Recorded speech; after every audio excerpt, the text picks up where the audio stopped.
following podcast is not meant for children or for liberals, even though that's pretty much the same thing these days, but that's what we're here for. Somebody's got to keep these brats in line. Anyway, you've been warned. It's the right opinion.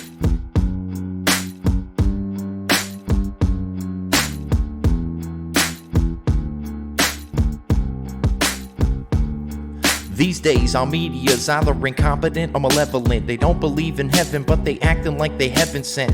Knowing the truth is way harder than telling it. We gotta work harder, gotta be more intelligent. Sometimes we just gotta grab a mic and start yelling shit. We're living in times when it's hard to stay relevant. Be the elephant in a room full of elephants. Be the elephant in a room full of elephants. Boom. Welcome back from Boom to Zoom and Gloom as we head into the DNC, because my God, was this just depressing as all hell. You know, it was really funny watching the Democrats pretend that they liked America for a little while. They had Obama speaking from Philadelphia, talking about the Constitution. They actually performed the national anthem. They even said "Under God" when they were reciting the Pledge of Allegiance. This is an elaborate guise to try to fool independents into the idea that the Democrats are not a nasty, hateful party that hates everything about this country and is determined to ruin it. But I guess that's what the DNC really was at the end of the day. And it became very apparent as you were watching, if you were watching, that they pretty much know that they have the far left in the bag, and they were doing everything they could conceivably do to try to appeal to the middle ground. And we're going to get into a lot of the clips here. This is going to end up being a two-parter in all likelihood, because I'm looking at all the clips that I put together, and I don't know that my computer is going to be able to handle all of it. So this will probably be part one of the DNC 2020 Zoom and Gloom, as I'm calling it. And let's go ahead and get some of the formalities out of the way before we dive into all of these various clips, some of which actually precede the DNC, but I thought were important. So we'll touch on those, and then we'll get into some of the undercard members of the DNC, and then in a second episode we will get into the heavy hitters, the Hillarys, the Obamas, both of them for that matter, and then also Kamala and Joe, the ticket that they think is going to save America from the mean orange man.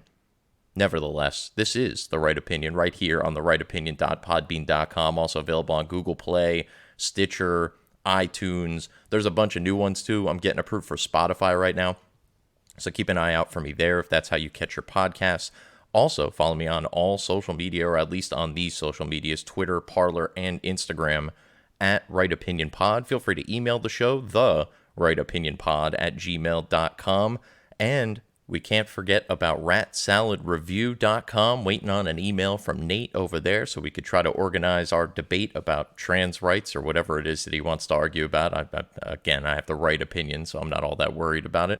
And of course, the brand new Hamin Media Group.podbean.com. Yes, hackerhamin.podbean.com got so big we decided to split some of the shows off. So if you're looking for the right opinion, it is no longer at hackerhamin.podbean.com. It will, however, be available at haminmediagroup.com. Check them out over there. See if we can get the subscribers up over there. And hopefully it could be every bit as successful as hackerhamin.podbean.com has been.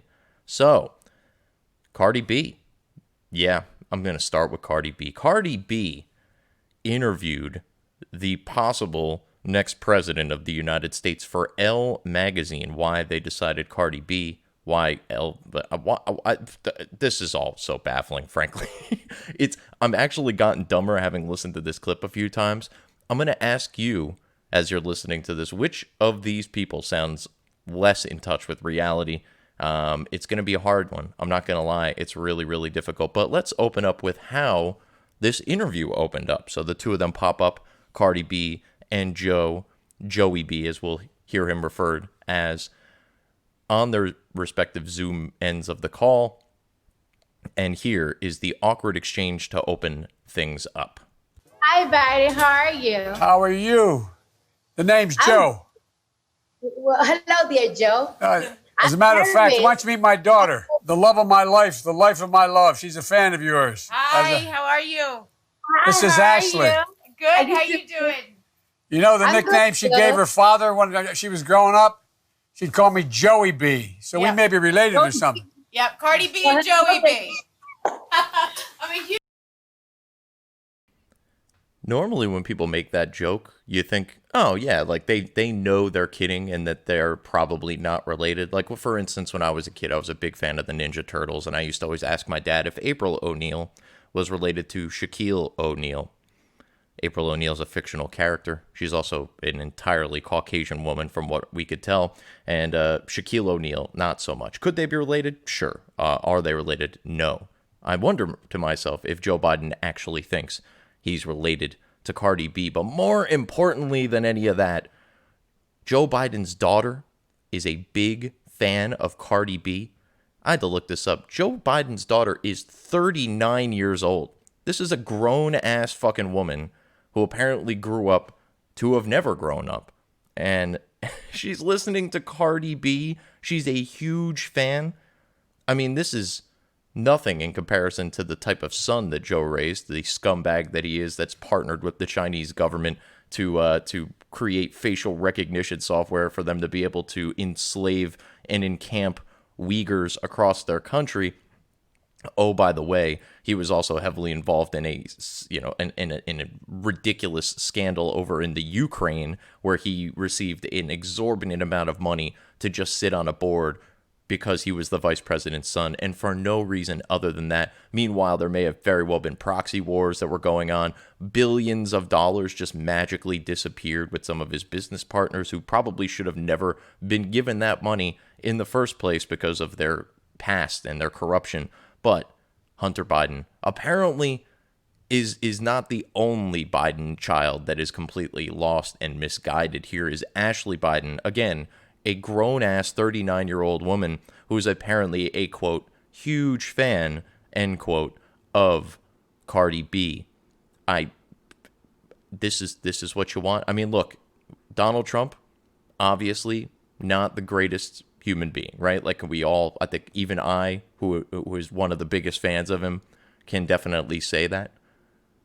Look at his kids. I mean, you might not like the way that Don Jr. handles his social media, but other than that, all of his kids are incredibly intelligent, incredibly respectful. I highly doubt any of them listen to Cardi B, which isn't to say that your musical taste is a great indication of who you are as a person, but if you're listening to Cardi B, one would imagine something about that music hits home with you.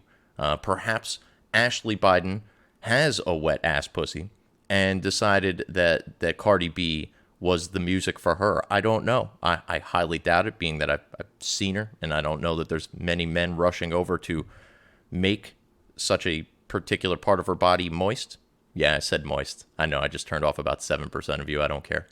Anyway, so Ashley Biden, big fan of Cardi B, and Joey B may very well be related to Cardi B. This is where this madness began. But let's get into, this was supposed to be an interview with Joe Biden, but Joe Biden actually asks a question of Cardi B, and she lays out all of her demands for what she's looking for in her next president.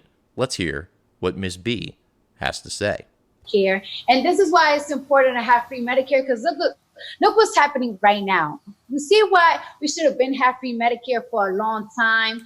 I, of course, think that we need a free college education. That's second. And I want Black people to stop getting killed and no justice for it. I'm tired of it. I just want more stricter laws that is fair to Black citizens. And, you know, it's fair for cops too. If you kill somebody that doesn't have a weapon on them, you go to jail. You know what? If I kill somebody, I got to go to jail. You got to go to jail too. So lots to talk about there. She wants free health care and free college education, a noble, a want to have. It would be wonderful if these things were free. The problem is that nothing is free and that these things need to be paid for by somebody. This comes from the same woman, mind you, who in her first real political rant that she ever made was talking about how the government takes too much of her taxes. Well, Cardi, doll, bae, if you will, how do you think that this stuff is going to get paid for? I got news for you, honey. You're going to be the one paying for my kids' free college education, not somebody providing you with free college education for your kids. You're going to be paying for many, many children's college educations. And here's the thing. If that's what you want so bad, you can do that now. You've got all this money. Start a charity, start a fund, start a contest. I'll pay for your college. You could do that. You could do that tomorrow. No one is saying that you can't. But what you're saying is that you would like for the government to reach into your pocket, my pocket, and pockets of the millions of other Americans to pay for college educations for other people. Again, it sounds like a nice idea. It would be great if school was free, except for the fact that if school was free, school would be terrible, like everything else that is free, quote unquote, from the government. It's just not the case that this will ever be a successful plan for America.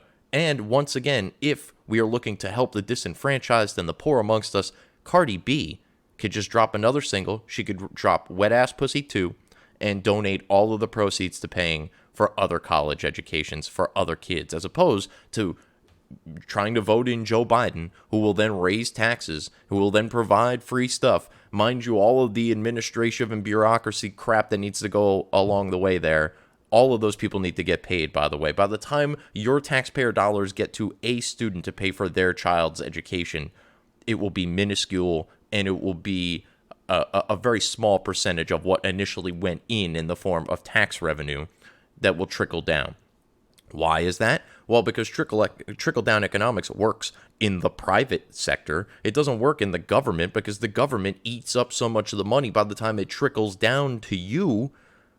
It's just the most inefficient conceivable way of trying to get something done is to give your money to the government. This has been proven over and over again. Look at the post office, for instance, which is technically an independent company, yada, yada, yada, even though it is fully funded by the federal government and has lost money for 13 consecutive years. We are now supposed to believe this is the institution that is going to, quote, save our democracy, even though we don't live in a fucking democracy, something I will definitely touch on throughout the course of this or the next episode, particularly when we get to Barack Hussein Obama. But let's get to the end of what Cardi B was saying there. She wants stricter laws. And if you kill somebody, you got to go to jail. You got to go to jail, she says. But if you drug and rob people and force them to have sex with people that they don't want to have sex with, that's totally cool. You don't get to go to jail. You get a multi-platinum music career. You can't make this stuff up. And this is actually one of the reasons I played this to begin with. This is very indicative of the entirety of the Democratic Party and the entirety of the Democratic National Convention, as we will hear. They completely are unaware of their own flaws. They make these bold claims that run contrary to their actions, and then they expect you to just believe it, like you haven't been paying attention. And maybe you haven't. Luckily, you're paying attention now. Welcome to The Right Opinion. Anyway, moving on from Cardi B to Brian Stelter. Yes, we're not quite at the DNC yet, but my God, this man has been referred to as a human potato on more conservative podcasts than I could conceivably mention. This is an insult to potatoes, okay? Mashed potatoes have a higher IQ and greater self-awareness than Brian Stelter. I'm about to play you a clip that I shit you not has not been faked, altered in any way. It's simply been cut for time. This is not a Babylon Bee parody. This is not The Onion. This is not footage from an alternate reality. This is actual footage that took place in this timeline on CNN, on reliable sources with Brian Stelter. I can't even fucking say it out loud. It's so absurd.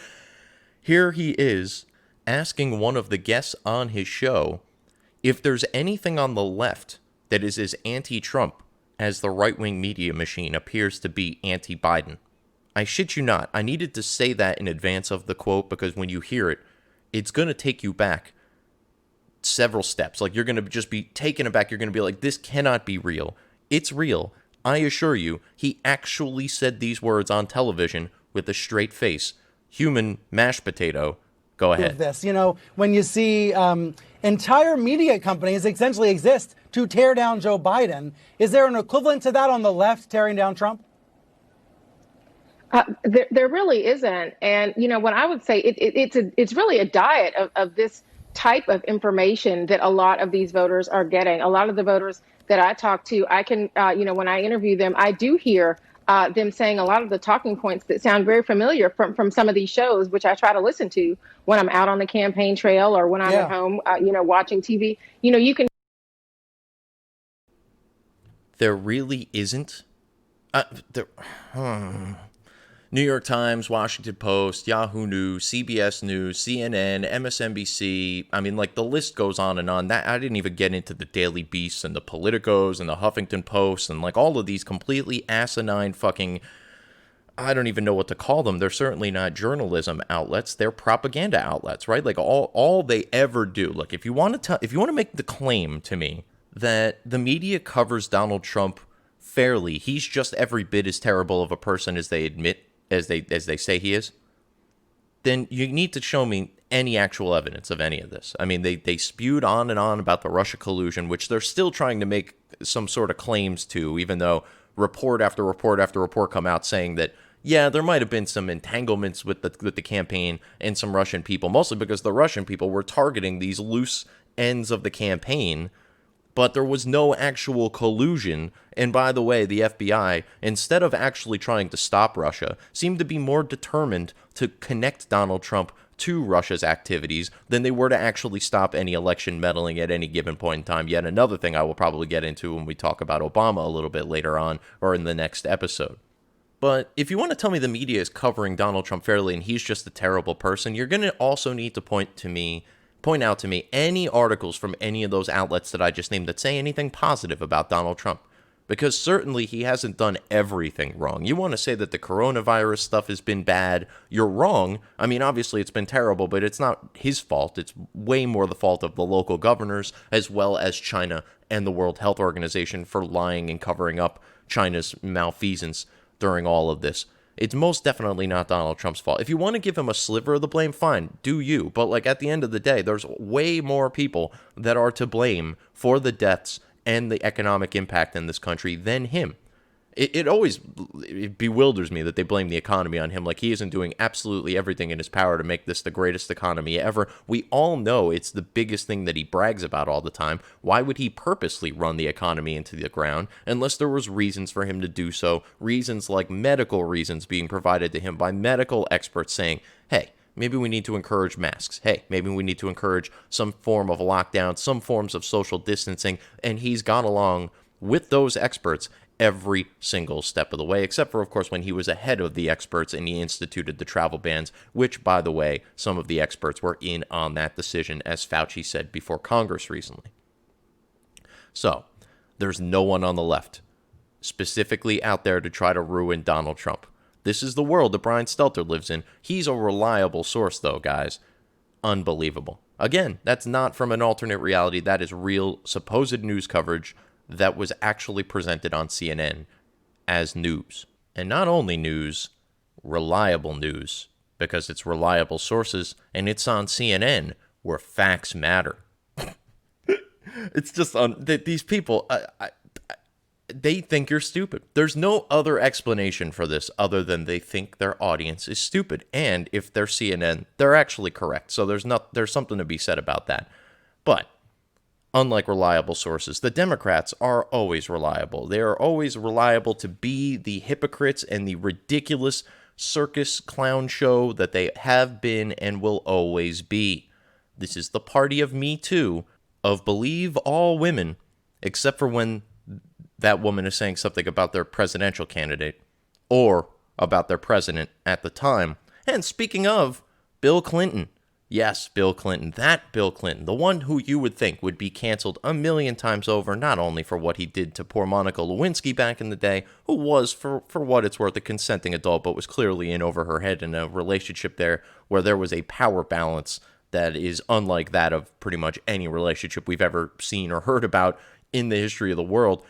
You would have to go back to, like, what was it, Sally Jennings and Thomas Jefferson to try to Sally Hemings, that's her name, and Thomas Jefferson to try to find a power balance in a relationship that was quite on the scale of Bill Clinton and Monica Lewinsky. But that said, Bill Clinton, not only is he here talking in the middle of this Democratic convention, in the middle of this Me Too movement, in the middle of this believe all women nonsense, but he actually had the audacity to say that Donald Trump is disrespecting the Oval Office. This from a man who literally was sticking cigars into the undercarriage of his interns in the Oval Office. Bill Clinton, take it away. If, of course, you have enough time in between trips to Epstein Island. At a time like this, the Oval Office should be a command center. Instead, it's a storm center. There's only chaos. Just one thing never changes: his determination to deny responsibility and shift the blame. That's because we live in a constitutional republic built on a system of federalism, wherein the governors of every respective state have powers like lockdowns and mask mandates and closing down businesses. The federal government, i.e. the president in this particular case, does not have that power. Joe Biden is claiming that he's going to put out a national mask mandate, something that is entirely unconstitutional and will never actually happen, even with spineless jellyfish like John Roberts on the Supreme Court. But it's Trump's fault, and he's shifting the blame as if the blame isn't already shifted to the parties that it should be shifted to. This virus started in China. It was spread because of their negligence or their outright malfeasance. It was then covered up by the World Health Organization. It then spread throughout the world. The only person here in the U.S. that was actually acting on it was Donald Trump when he banned travel from China and later banned travel from Europe. When he banned travel from China, we had less than 100 cases in the entire country here that we knew of, mostly because the testing sucked, because the CDC dropped the ball. And if you want to blame that on Donald Trump, I ask you, do you want Donald Trump in the laboratory working on the tests? Because obviously you don't think he's very bright, and I would suggest that his presence in a laboratory would probably be a little bit disruptive, instead of letting the medical experts, the scientists, do what they do. And of course, in this particular case, they dropped the ball. Why? Well, because these are government scientists, and these are government doctors and medical experts. And as I mentioned to you at the top of the show, there is no more inefficient way to possibly try to get anything done than to hand that problem over to the government. So what did Donald Trump do? Well, he deregulated and he rallied the private sector to now put forth the greatest testing effort in the world, so much so that it has come back to bite him because we have tested so many people and found so many cases that now the media talks about how many cases we have. We have 5 million cases. First of all, we don't have 5 million cases. Many of those tests are the same person being tested over and over again, because here's the thing. If you test positive, you need to go back for a second test to determine whether or not you've recovered from the disease. Many of those people that tested positive the first round came back in for a second test and also tested positive. That was counted as 2 positive cases. This has happened over and over again. There have been people who have tested positive multiple times. So to suggest that the 5 million cases, which is not a bad thing in and of itself, because that means that we are detecting the cases rather than just having these people willy-nilly walking around and spreading this disease that is apparently so deadly to everyone except for the 99.8% of people who get it. If of course you are not near, the closer you get to life expectancy, the more likely you are to die of this disease. But they continue to pretend that children are in danger. We keep hearing all these sob stories about these pro athletes that have it. I'm yet to see a single pro athlete be put on a vent or being subject to any real serious symptoms as a result of this. Why? Because they're young and they're healthy and they are unlikely to be met with any serious consequences from this virus. Yet that's all you hear about. Oh, this sports team, all these guys got positive tests and yada, yada, yada. And I get it. We're worried about more than just the athletes. We're worried about the coaches. We're not worried about fans because they're not even there. We're worried about crew members.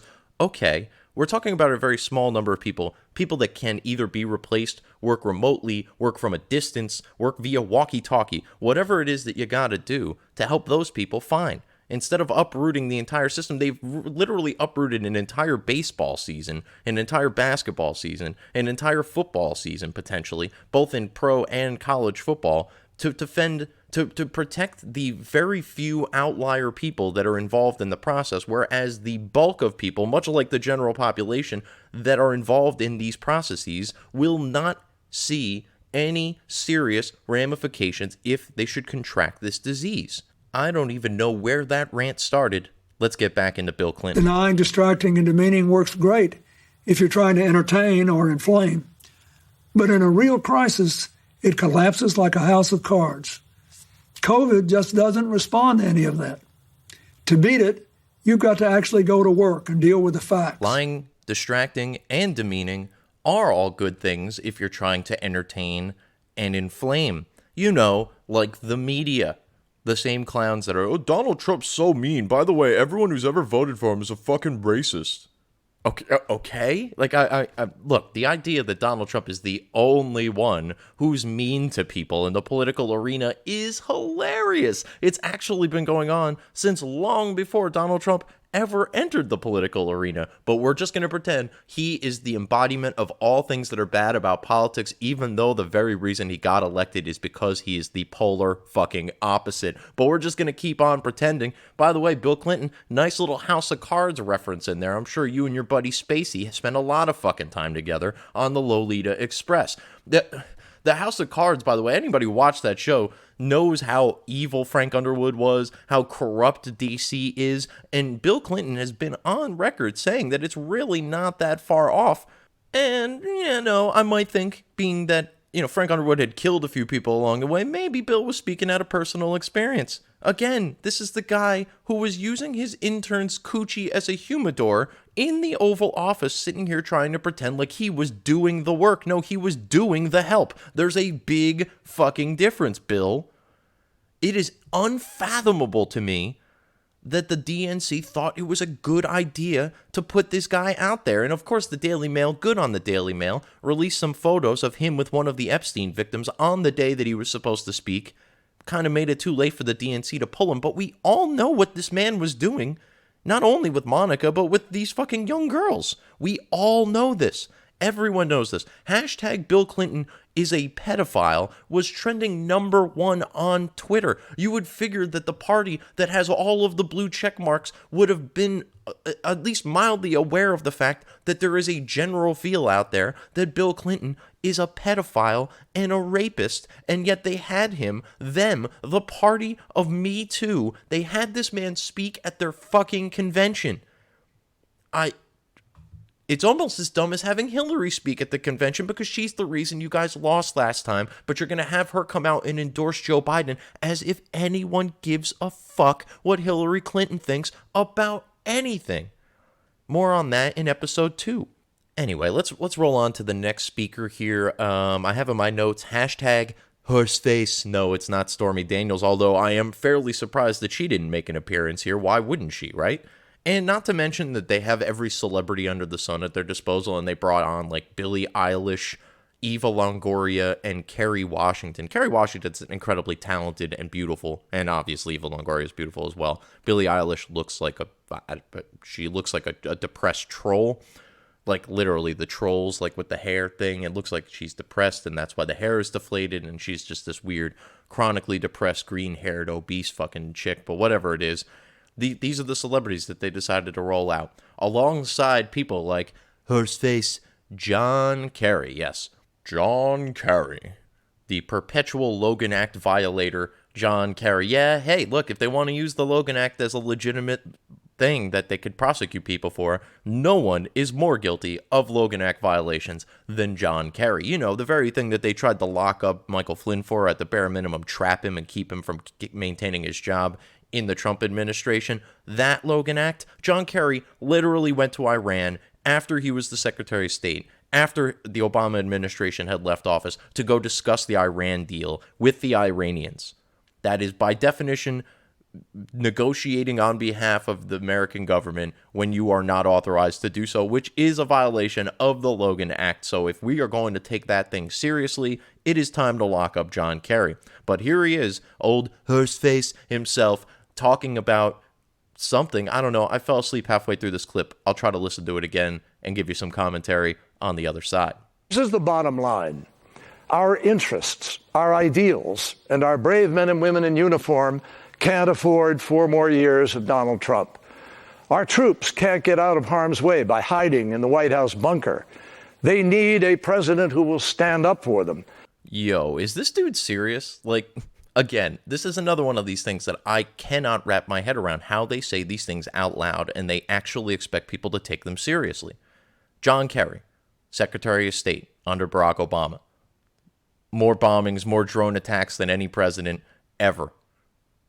Donald Trump, pulled us out of Syria, has attempted multiple times to pull us out of Afghanistan, has stopped us from entering into several wars that seem to be guaranteed with North Korea, with Russia, with China, with Iran. There have been any number of, and not to mention a call to add troops to Syria, which he went the other way on. Donald Trump's not looking out for the troops. He gave them higher pay raises than ever before. He has kept them out of wars, unlike any president in the modern era. It is unfathomable to me that John Kerry thinks that sending our men and women in uniform off to go fight a bunch of fucking useless proxy wars that never end, never go anywhere, and put innocent lives in danger, that's protecting our troops. But giving them pay raises and getting them out of Syria, those are not looking out for our troops. Not to mention the stuff that Trump has done for the veterans, the freedom, I forget exactly what it's called, but basically he gave them freedom to go beyond the VA to get themselves medical care, and the VA would essentially compensate them for it. He's given them choice as far as their medicine goes, but John Kerry seems to think that Donald Trump doesn't give a fuck about the troops. It's laughable. Not to mention the Democrats are constantly trying to cut the budget of the troops. Donald Trump has increased it drastically. John Kerry, not a serious human being, no matter how serious his face looks, no matter how much he looks like Lurch from the Addams Family, he is not nearly as serious. On the inside, he's about as silly as Cousin It looks on the outside. But John Kerry, he's looking out for the troops. Don't worry. Pay attention to Horseface. Moving on from there, let's go from one former Secretary of State to another former Secretary of State. That, of course, this time being Colin Powell, who, by the way, when the last election was going on in 2016, was on the record stating that Bill Clinton, you know, the guy that we just listened to a little while ago, was, quote, still dicking bimbos while his wife was running for president. Stand-up guy, that Bill Clinton. Anyway, Colin Powell saying the words dicking bimbos is priceless, by the way. I wish there was audio and I would clip it, but I believe I only read that somewhere, and it was a direct quote, and he has not backed away from it. That said, here's Colin Powell talking more about how Joe Biden will stand up for America. Biden will be a president we will all be proud to salute. With Joe Biden in the White House, you will never doubt that he will stand with our friends and stand up to our adversaries, never the other way around. He will trust our diplomats and our intelligence community, not the flattery of dictators and despots. He will make it his job to know when anyone dares to threaten us. He will stand up to our adversaries with strength and experience. They will know he means business.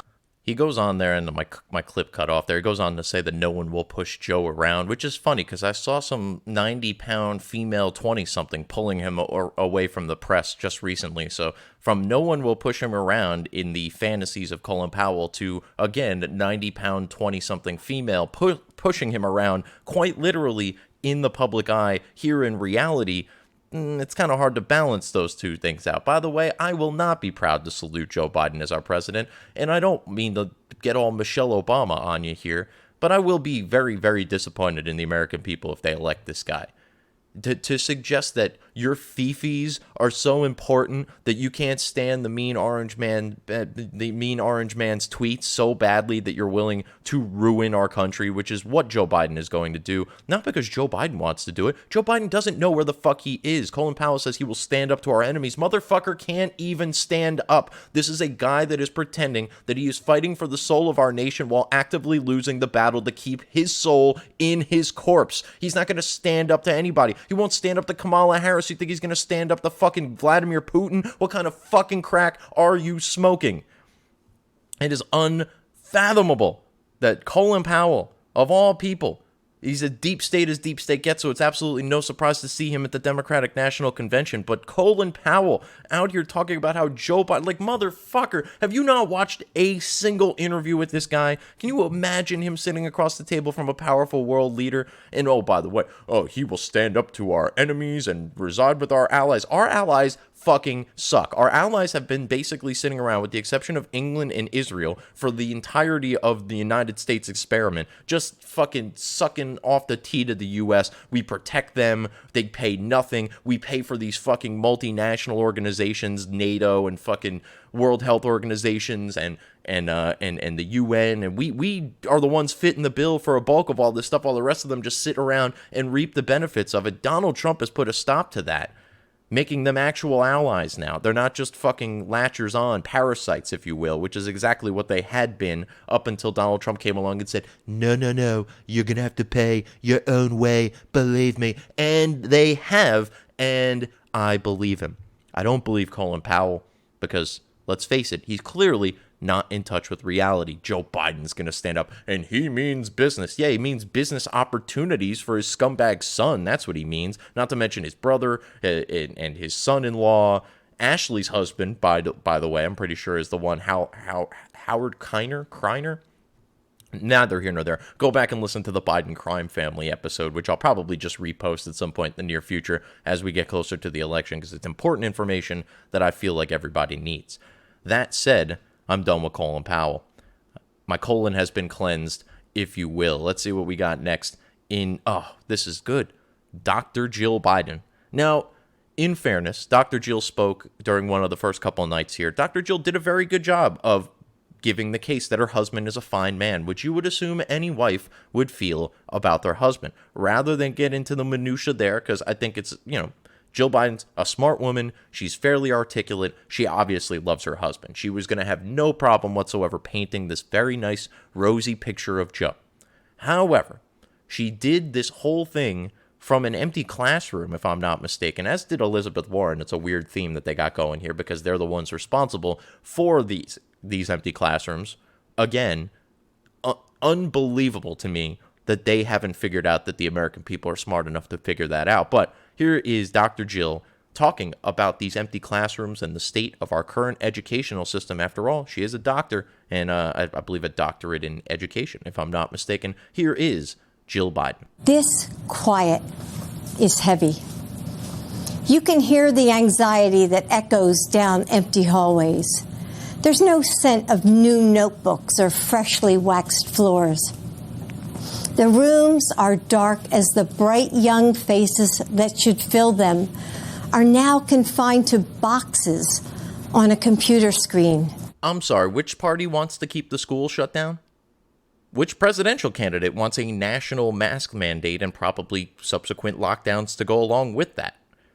Donald Trump wants to open the schools full bore on September 1st or whenever the schools start. Every school open in full. The Democrats are sitting here pretending like, it's all Trump's fault that your kid isn't in school. No one believes that. Absolutely no one believes that. And if you want to, again, make the argument that it's because he's so poorly mismanaged this virus, just imagine everything I'm saying in that alternate caps lock SpongeBob font. The virus is so bad now, we can't send our kids to school. No, the virus is not so bad that you can't send your kids to school. As a matter of fact, the virus is going to virtually not harm your child in any way, shape, or form. The statistical odds of your kid getting and dying from COVID are less than your child dying of influenza, or for that matter, being struck by lightning. And that's not even hyperbole. That is a real fucking thing that came out recently, is that your child is more likely to be struck by lightning than they are to suffer from and die of COVID-19. Meaning, if you've ever let your child out by the Democrat standard, you wanted them to die, and you are a terrible parent who should probably have your child taken away from you so that they could be raised by the state. This is pure gaslighting, right? Like, there's no other way of describing it. To suggest that Donald Trump is responsible for the schools being closed is nothing short of gaslighting, because he's literally the only major politician out there screaming we should open the schools up, but the Democrats are pretending like they are going to get your kids back in school. No, they're not going to get your kids back in school. What they're going to do is they're going to keep the schools closed, and then they're going to turn around and they're going to pay their buddies in the teachers unions even more money to bitch even louder, to sit around and do nothing but complain about how their lives are in danger if they go back to schools. further causing you to stay home with your kids, which is not a bad thing unto itself, except for the fact that you need to work and you need to pay bills so that you can provide for said kids. The Democrats have no interest in allowing you to do that. They want you to believe that all of this is Donald Trump's fault, despite the fact that they are openly saying still on news outlets to this very day that they don't believe the schools should be opened immediately. It's irrational, illogical, out of touch with reality. I'm running out of ways to describe this, but let's just let the insanity keep on rolling. I give to you the very real governor of very imaginary Georgia, Stacey Abrams, or is she the imaginary governor of real Georgia? I'll let you decide. Here she is talking about like election integrity. This from the woman who literally lost by over 55,000 votes and still thinks she's the actual legitimate governor of Georgia. And, oh, by the way, she has a few things to say about saviors in here. Let's see if you guys pick up on the contradiction from what she says at the beginning of this video to the end of this video. It's only about a minute long, but she opens one way, closes another. They run in direct contradiction to one another. Let's see if you guys can figure it out, and then I will present it to you. In a democracy, we do not elect saviors. We cast our ballots for those who see our struggles and pledge to serve, who hear our dreams and work to make them real, who defend our way of life by protecting our right to vote. Faced with a president of cowardice, Joe Biden is a man of proven courage. He will restore our moral compass by confronting our challenges, not by hiding from them or undermining our elections to keep his job. So did you catch that?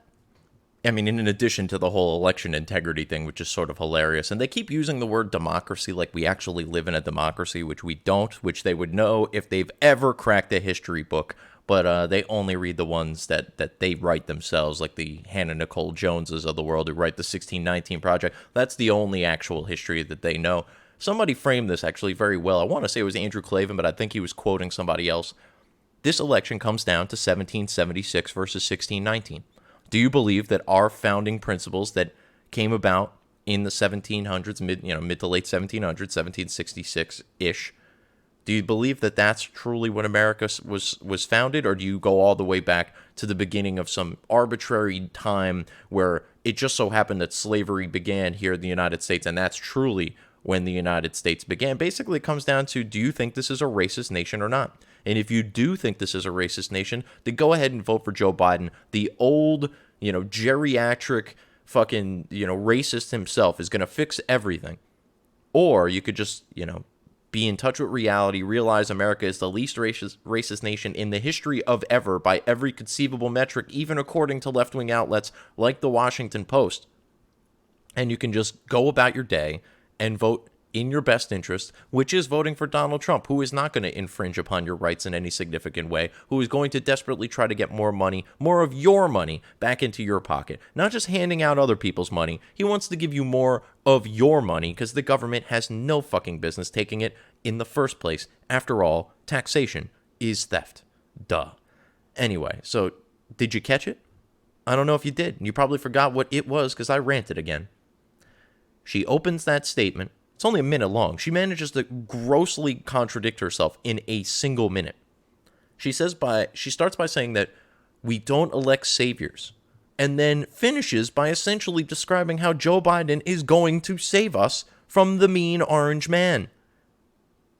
Not saviors, but Joe's the savior. We don't elect saviors, but Joe is here to save you, which is definitely not the same thing as a savior.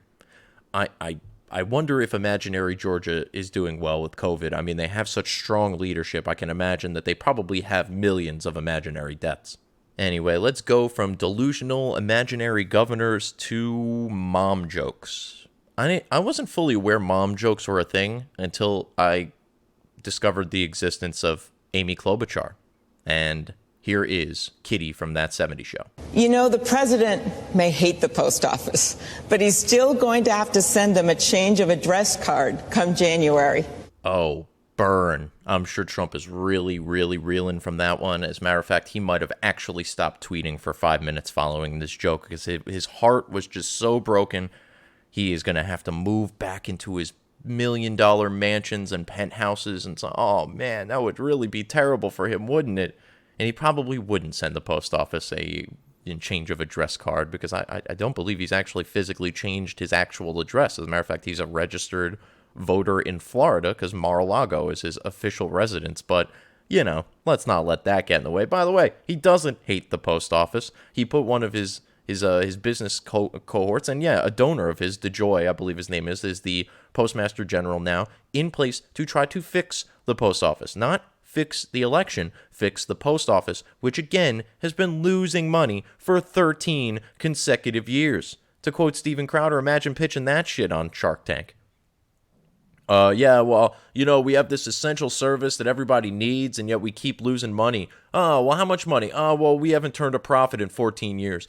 Oh, well, I mean, this is like the first 14 years, right? Like, no, we've been an institution that's been around for hundreds of years, and yeah, we just can't seem to make money off of this essential service that apparently everybody needs. And we raise the rates on postage every year, doesn't help. We try to come up with more efficient vehicles and mechanisms, doesn't help. Meanwhile, FedEx, UPS, doing just fine. DHL, doing just fine. It's almost like government involvement in this particular area of parcel delivery has failed us the same way that government involvement in everything fails us. Speaking of government failing us, some governments, particularly state governments, are so bad that they've actually failed people beyond the borders of the state that they are supposed to be helping. Enter Andrew Cuomo, who has done such an abysmal job of handling COVID-19 in New York that it is spread to the neighboring states of Connecticut and my state of New Jersey, where those three states have remarkably high death tolls in comparison to the rest of the country and the rest of the world. But don't worry, Andrew Cuomo's got a lot to say about this. As a matter of fact, he's got a book coming out about his handling of COVID. 100% of the smooth brains who buy that book will be voting for Joe Biden. If those are the people that you would like to associate with on an intellectual level, by all means. But I can assure you, they're dumber than Andrew Cuomo, who is pretty dumb. As we're about to hear, here is Fredo's brother. Go. Today, we trail the world in defeating COVID. We have over 5 million cases. Americans learned a critical lesson: how vulnerable we are when we are divided, and how many lives can be lost when our government is incompetent. Do I even need to add anything to that? I really don't think I do. Yes, when government is incompetent, see the New York state government, lots of people die. Thanks, Andrew. Here's more of him. But we learned something else, my friends. We saw the negative, but we also saw the positive. As they proved their way failed, we proved that our way succeeded. Was his way to kill everybody so that no one else can die of COVID? Is that his way? And is that success? Does anyone consider New York an actual success? I mean, yeah, we saw these stories of I guess maybe Fauci said something like that along those lines. New York not only failed miserably in the handling of this virus, and look, I don't like Cuomo. I frankly don't like any of the politicians in and around New York. That said, I think I've been fairly fair to him on this show, citing, yeah, it's New York. New York City is like one of the biggest hubs in the world. People are always coming and going from New York. By virtue of its attractiveness, it was going to draw more potential cases there. And by virtue of the fact that people live on top of one another on this 3-mile by 93-mile island, millions of people live there, they were going to be interacting with each other at a much higher rate than other places. But the nursing home policy is really what caused all of the extraneous deaths in New York City. And by the way, even now, as cases are virtually none, and deaths are bottoming out, if not even, I don't even think they had anybody die of COVID in the last couple of days in New York City, if I'm not mistaken. They're still shutting down everything. They're still shutting down the schools. And Andrew Cuomo seems to only be focused on getting all the rich people back into New York so he could take their money to pay for all of the damage that he's done with his policies.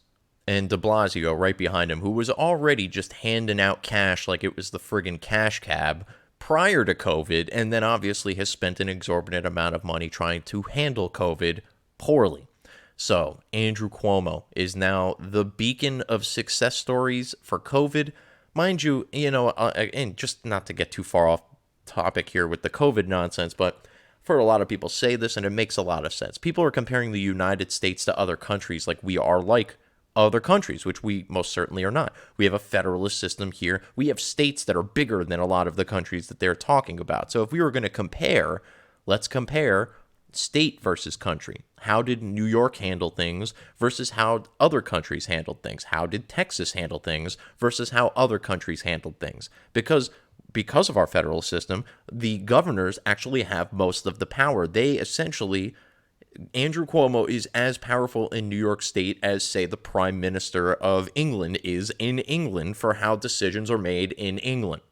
So to compare Donald Trump's performance with all of this, when he's got to deal with 50 smaller countries, essentially, states, if you will, that all have different circumstances, different terrain, different populations, different governors that are all going to have to be handled differently. Let's compare our states to some of the other countries. And when you do that, and when you break it down by state, it becomes apparent that New York is the worst place in the world to have been during this pandemic, because more people are dying at a much higher rate there than anywhere else, including Wuhan, including Italy, including Spain, including the UK, including Belgium, including Sweden, where they didn't even lock down. New York handled this the worst of anyone, anywhere in the world. All right, I'm going to retract the Wuhan statement because I don't believe a fucking single number, statistic, or piece of evidence that comes out of China. But even still, if you were to believe those things, which Cuomo and his buddies do, then they still handled it worse than the Chinese. And now I feel obligated to say, China. Anyway, the DNC also brought up some random girl whose father apparently died of COVID because, you guessed it, Donald Trump. Here is this young lady who, look, she's mourning. She lost her father. God bless her. Feel terrible for her. No one should have to, no one should have to. Everyone should have to lose a parent because no parent should ever have to lose a child. But she's grieving, and this is obviously her way of dealing with it. Shame on the DNC for putting this woman on television. Mind you, you know what? Let's hear what she has to say first. My dad, Mark Anthony Urquiza, should be here today, but he isn't. He had faith in Donald Trump. He voted for him, listened to him, believed him and his mouthpieces when they said that coronavirus was under control and going to disappear, that it was okay to end social distancing rules before it was safe, and that if you had no underlying health conditions, you'd probably be fine. And that is still accurate, by the way. I'm sorry things didn't work out for her father, but if you have no underlying health conditions, you'll probably be fine. That said, his underlying health condition was he was 65 years old, which puts him in the danger zone. At no point in time did Donald Trump ever say healthy 65-year-olds will be just fine walking around with no masks and going on cruises or whatever the fuck this guy did. He believed Donald Trump, and he died because of it. She actually went on in that same speech to say that he was a healthy 65-year-old and his only pre-existing condition was trusting Donald Trump. Newsflash, bitch. 63 million people voted for Donald Trump. Your father apparently is the only idiot amongst them who took it upon himself to just willy-nilly take all of the health precautions that he was told to do, even by Trump and his experts, just forgot about all of them, lived his life, and he died. He's in the same category as the ass clowns that took the koi pond cleaner, okay? The rest of us, I believe in Donald Trump. I support Donald Trump. I even will go as far as to say that I trust him to a certain extent. That said, I'm okay. Now, I'm young and I'm healthy and I have no pre-existing conditions. That could have everything to do with it. My parents are okay. They're pretty much in lockstep with me about this. My father's even less concerned about this than I am. My father damn near died of a fucking flu 2 years ago, okay? He is so not even worried about this. It's actually a little alarming, to be honest with you. But that said, this guy is the only guy in the country. He's the only one of the 63 million people who voted for Donald Trump who mysteriously just died from coronavirus because he trusted Donald Trump. The rest of us trust him too. You think all these people just turned around and were like, meh. As a matter of fact, I would be willing to bet that more people trust him now And I am willing to make that bet, as a matter of fact, because the election is coming up, and I'm not physically betting money on it per se, but I am concerned that there are people out there that don't trust Donald Trump or that are believing the media. Look, I don't need you to trust Donald Trump. I need you to not trust the media. And if you don't trust the media, it becomes blatantly obvious who the one person standing in their way is. And his name is Donald Trump. If Joe Biden gets into office again, you think you're going to be hearing about all these scandals inside the White House and this, that, and the other thing. This is going to get leaked. And no, the media is ready to take another 8-year nap, probably 12 years, because they'll get 4 of Joe maybe, and 12 and another 8 of Kamala if they had their druthers.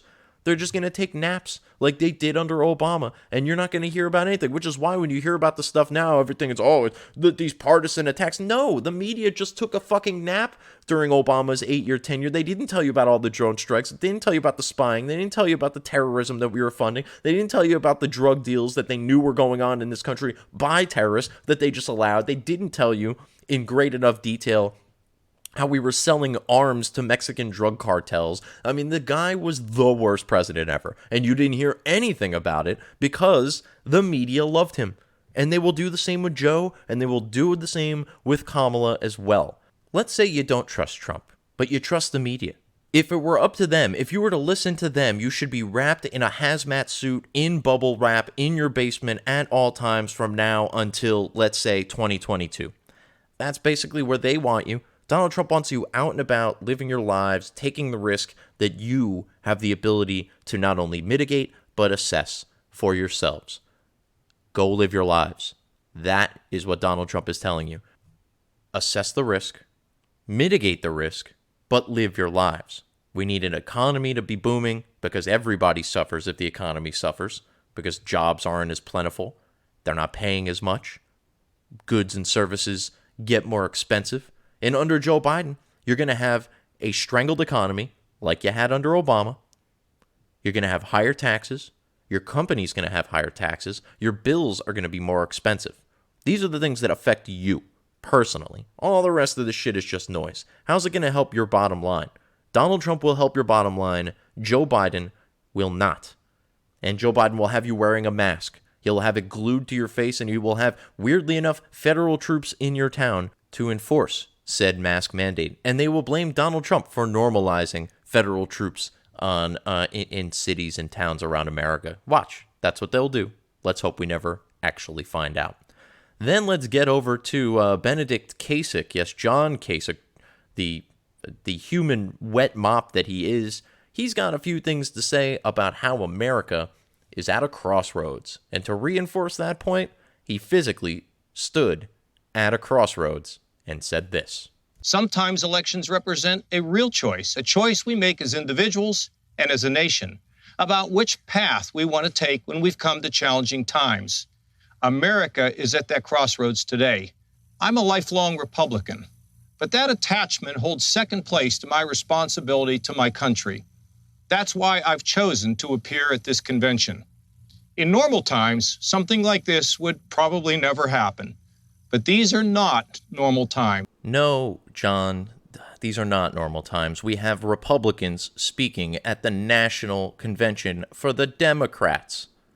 Why, you might ask? Well, let's rewind, right? Let's take a look at all of the criticism that Ted Cruz received for continuing to back Donald Trump. He called your wife ugly. He said your father assassinated JFK, and yada, yada, yada. And none of that moved Ted Cruz off of his principles, which is essentially what John Kasich is doing here. I'm a lifelong Republican, and I'm here talking at the Democratic National Convention because the man in the White House is mean, bad, and orange.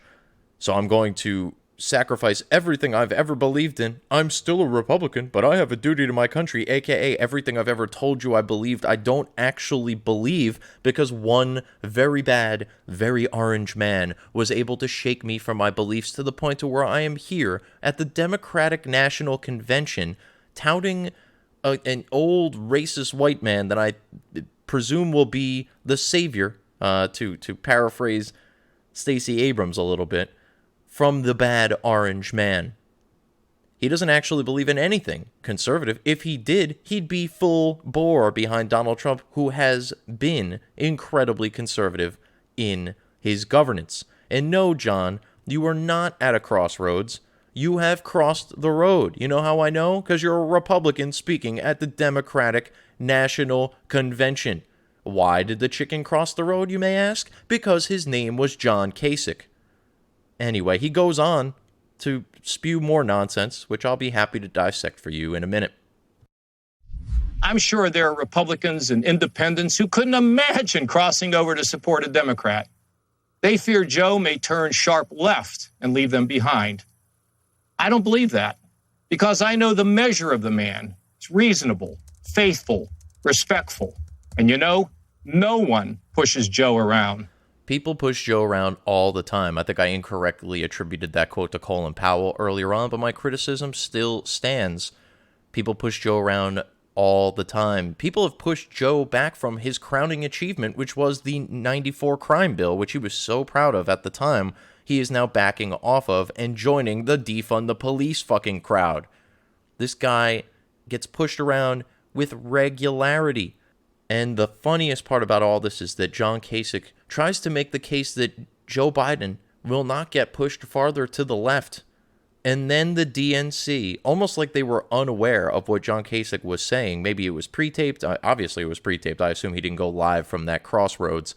But they apparently didn't actually listen to what he had to say, because he was trying to make the case to independents that Joe will not get pushed to the left. And then, who did they follow up John Kasich with? Bernie Sanders. Here he is. Our campaign ended several months ago, but our movement continues and is getting stronger every day. Many of the ideas we fought for that just a few years ago were considered radical are now mainstream. Yep. So Kasich wants to tell you that Joe Biden won't go radical left. And then Bernie Sanders wants you to know, don't worry, Joe Biden's going to be the most progressive candidate since FDR, which is funny because I thought the Democrats shouldn't like FDR because he was a president for the Democratic Party before the supposed party switch.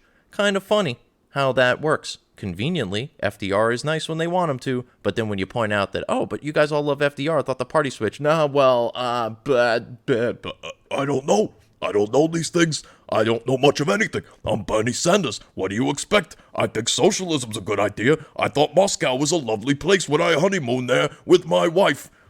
So he's not going to move all that radical to the left, but Bernie Sanders fully on board with Joe Biden. The contradiction there is startling and could only be presented by the Democrat Party, who is just, again, as usual, completely out of touch with reality. And speaking of, I give to you Drunk Aunt Nancy. More than 5 million Americans are infected by the coronavirus. Over 170,000 have died. The science-based action in the HEROES Act we enacted 3 months ago is essential to safeguard lives, livelihood, and the life of our democracy. And who is standing in the way? Mitch McConnell and Donald Trump. Instead of crushing the virus, they're trying to crush the Affordable Care Act and its pre-existing conditions benefit. Which is really weird, because if I'm not mistaken, which I'm not, Donald Trump just signed an executive order protecting patients with pre-existing conditions from being dropped from their insurance companies and forcing insurance companies to accept people with pre-existing conditions. Personally, not a fan of this move. Largely because I know how insurance works. I'm legitimately licensed. You're probably hearing some thunder in the background. That's probably my friend, the Andrew Bella. He is the god of thunder, after all. Anyway, he wants to protect pre-existing conditions. He has made no bones about the fact that he wants to protect pre-existing conditions, largely because this is just another example of a government program that was offered that cannot be taken back. To drop people off of their insurance is going to be both politically and socially unwise for Donald Trump and for the Republicans. So they've jumped on board with the whole pre-existing conditions coverage. That said, Obamacare is still an entirely unconstitutional piece of legislation that was passed and then approved, essentially, by the Supreme Court when John Roberts denied the fact that what is clearly a penalty was a penalty and considered it a tax, allowing it to go into force in the first place. That has since actually been revoked by courts, stating that the individual mandate is illegal because it penalizes you for not purchasing a good or a service that you don't want or don't need. And that decision is entirely up to you, not the government, despite what Nancy Pelosi might think. So yes, he is gutting Obamacare because it's unconstitutional, yet he is putting in place protections for the people who have pre-existing conditions.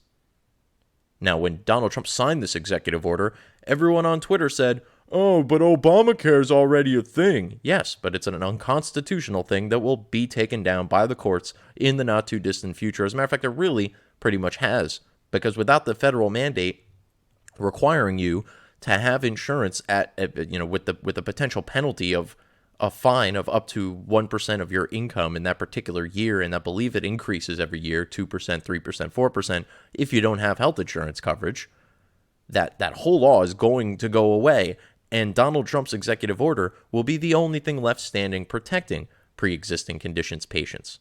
But Nancy Pelosi, completely uninterested in the facts and completely uninterested in reality. To be fair, she's probably drunk. Anyway, so 2 last bits here. Let's get to the youth, right? They got to try and rally this youth vote because let's face it, the Democrats are banking on the youth who are overwhelmingly brainwashed by their liberal universities into thinking that Joe Biden is going to save us all from the mean orange man. And let's start with Billie Eilish. I vaguely know who this woman is. I've never really heard any of her songs other than maybe a clip that I heard recently on Ben Shapiro, who was talking about Billie Eilish at the DNC and played a little bit of a clip. It's not terrible. She sounds like she has a halfway decent voice. That said, she does not have a halfway decent stump speech in her bag, apparently. This is the most unenthusiastic endorsement possibly ever. And the fact that they thought it was a good idea to have her perform this particular speech, if you even want to call it that, in front of what appeared to be kind of like a weird, ominous graveyard background, which is a peculiar pick when you think about, who they have running at the top of the ticket here. But here is Billie Eilish mustering up all of her enthusiasm to try to get you to vote for Sleepy, Creepy, Flippy, Floppy, Sloppy, Malarkey Joe. Here she is. Donald Trump is destroying our country and everything we care about. We need leaders who will solve problems like climate change and COVID, not deny them. Leaders who will fight against systemic racism and inequality. What has Donald Trump done that has ruined everything that we know and love? Name it. Honestly, please. Unless you were, I'm trying to even think of examples that these folks might even be pointing to. If you're a trans person who really, really wanted to be in the military, I guess he took something away from you. Sorry, not sorry. Actually, I'd like our fighting force to be incredibly well balanced mentally. But I don't understand for the life of me where these people come up with these things. And I believe she ended this quote here, and it's hard to tell because they all pretty much say the same stupid shit over and over again. But she was another one of the people who said, "We need to vote like our lives depend on it." Your lives don't depend on Donald Trump being removed from office. As a matter of fact, if you just turned off CNN, you may have noticed that this country was well on its way to economic prosperity prior to COVID. The middle class was succeeding. The media was being held into account. Cancel culture was being fended off, but barely. We can only imagine what this would have looked like under a Hillary Clinton presidency, and even worse, under a Joe Biden presidency. He doesn't even understand how social media works, never mind trying to figure out what a cancel culture is. What's a cancel culture? I don't know, Joe. Just go ahead and go back to your applesauce there. Okay. Just, you can imagine Jill Biden is going to actually be our president until Kamala Harris takes over. But Billie Eilish, I'll give her credit for being able to read off of a teleprompter. We apparently gave Biden all the credit in the world for being able to do so the night the night that he spoke, as everyone on the internet was, wow, he really read off that teleprompter hella well. I'm wondering if his thing was pre-taped, as we know some of them were, including Michelle Obama, who again we'll get to in part 2 of this saga here of Zoom and Gloom at the DNC. But Billie Eilish, man. Like, this is the best they got. They couldn't drag Chrissy Teigen out of bed to come talk about this. I mean, they got Eva Longoria, and like I said, Kerry Washington was another one that spoke, and I have minimal qualms with Kerry Washington. Again, I think she's legitimately talented and beautiful, so I don't see any real qualm with bringing her out there. But to think that Billie Eilish, like, yeah, I get a bunch of kids are probably excited that Billie Eilish is voting for Joe Biden. Did they not already know she was going to not be voting for Donald Trump at a minimum? I mean, look at her. Does she look like a Trump voter to you? Does anybody who listened to her music think for even a second she wasn't going to vote for Joe Biden? I highly doubt it, but I do wonder what the people who have never heard of Billie Eilish think when they see this. This chronically depressed, green-haired girl who's moderately obese is voting for Joe Biden because she thinks Donald Trump is ruining everything. She doesn't look like she's made some of the best life decisions and probably doesn't know a whole lot about anything. Maybe I should reconsider my vote. That won't happen, unfortunately, but to me, when the celebrities speak out, it's only further cementing the fact that I'm on the right side of history, because most of these clowns don't have any idea what the rest of us deal with, and they're insistent that if you don't believe them, like everything else, you're some sort of racist or sexist or classist or whatever it is. It's hilarious to me. The Hollywood elites, the political elites, the media elites, these are the people that are against Donald Trump. And these are the same people who think that the rioters and the looters are just very fine people. And yeah, I use that expression for a reason. We'll talk about more of that in part 2, I believe, as Joe Biden is trying to make his entire campaign about the fact that Donald Trump called Nazis very fine people, despite the fact that there is very clear evidence to suggest otherwise. But don't let that stop Joe. He could barely keep one reality in his head at a time. We don't need to confuse him with, facts and data. He is a fan of truth over facts, after all. But these are the people that are against Donald Trump, and yet these are the same people that think the rioters are great, that they're under the disillusion that anyone thinks George Floyd should have died that way. No one is. Literally never heard a single soul say that George Floyd deserved to die that day at the hands of Derek Chauvin. Not a one. Yet major cities have been on fire for months now as a result of an issue that absolutely no one disagrees on. This is truly the first revolution that is being fought for the elites. You've got common people, you've got the bourgeoisie literally using the proletariat to fight their own battles. And the proletariat in this particular instance are so dumb, mostly because of the elites and the failures of our educational system, that they actually think they're fighting for themselves, when in actuality, they're fighting for the elites. And they have an army of these clowns. It doesn't just stop at the protesters. No. We've got the anti-gun nuts as well. And here are some encouraging words from them. An emotional appeal, if you will, to have the government take away your guns. They say that tougher gun laws do not decrease gun violence. We call BS! They say a good guy with a gun stops a bad guy with a gun. We call BS! Has there ever been an instance where a bad guy with a gun wasn't stopped with a good guy with a gun? Like any time ever? Please, feel free to explain to me the time that the radical lunatic shooting people just put his gun down and was like, you know what, guys? I fucked up. My bad.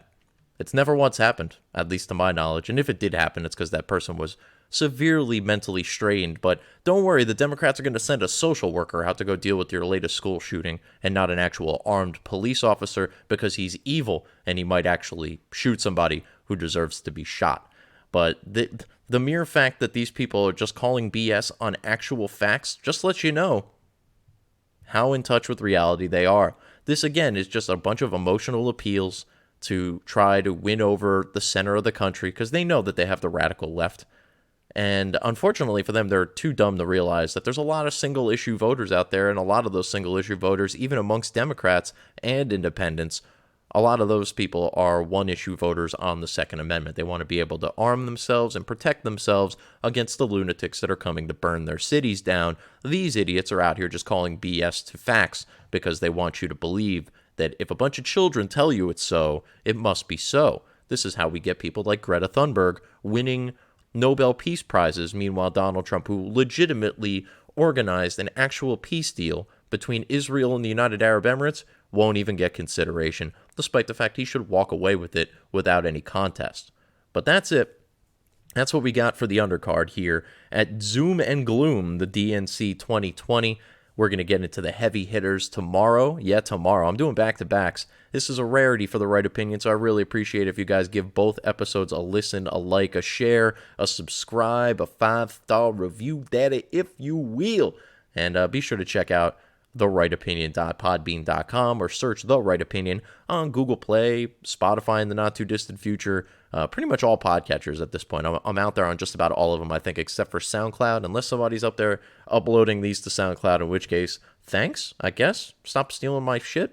Anyway, moving on from there, at Right Opinion Pod on Instagram, on Parler, and on Twitter, and The Right Opinion Pod at gmail.com for emails. Also check out this fine podcast at haminmediagroup.podbean.com and ratsaladreview.com.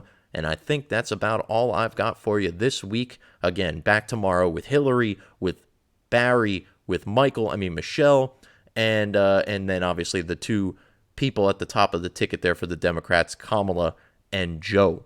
And we are going to talk about all of it in hopefully extraordinarily excruciating. No, I'm kidding. We're not going to get too down into the nitty-gritty with it. You don't have to. The Democrats are incredibly shallow people.